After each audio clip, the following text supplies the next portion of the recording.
Welcome to Arun's Techforge Python programming series. I am Arun Barua and I welcome you to the Python programming series. So let us begin. We are currently learning Python and we are in chapter 6, and today we will learn list comprehension, which is the last topic of this chapter. So let us know what is list comprehension. Okay, this is what I have written in my book.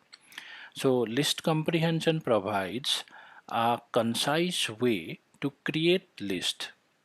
Common applications are to make new list where each element is the result of some operations applied to each member of another sequence or iterable.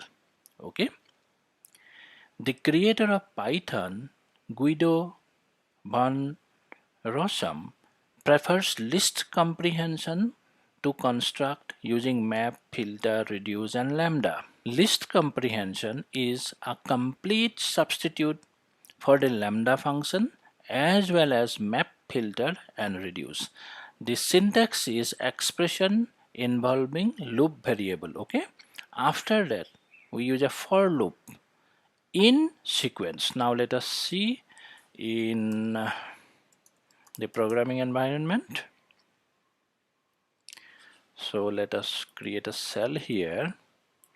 We will do the same square example that I have shown you previously. Okay, items items equals to 1 2 3 4 5 6 7 8 9 and 10.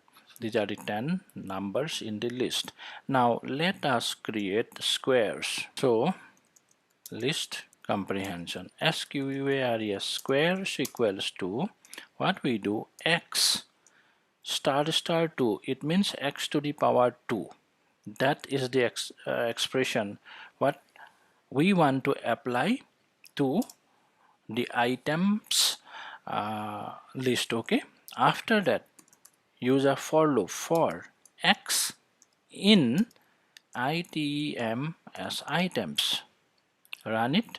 Yes, it is correct. Print squares squares and you will get the square of each item.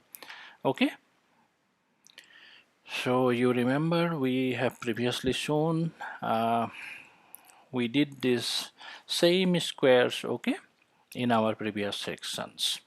Okay, so this is the way we use list comprehension. So let us see another example.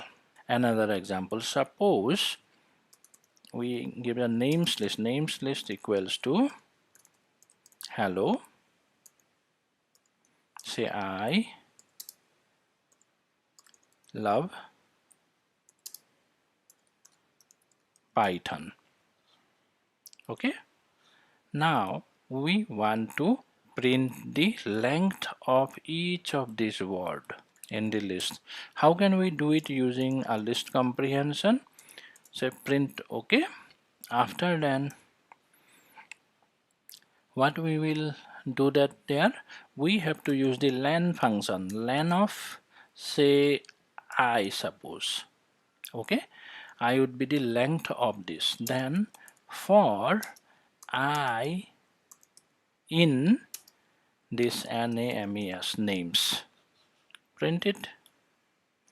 Now see, we are getting the length of hello is 5 1 then 4 and 6, right? So this is one of the example. Another example, so list comprehension is one more construct we learn in this chapter, and this is the end of this chapter. And I think, yeah, this is the end of these chapters. However, there are many built-in functions I have mentioned in my book. So these are all the functions. You can purchase these books and you can learn more about these functions. Okay, so next chapter we will be learning file input output and OS part. Okay, so stay tuned.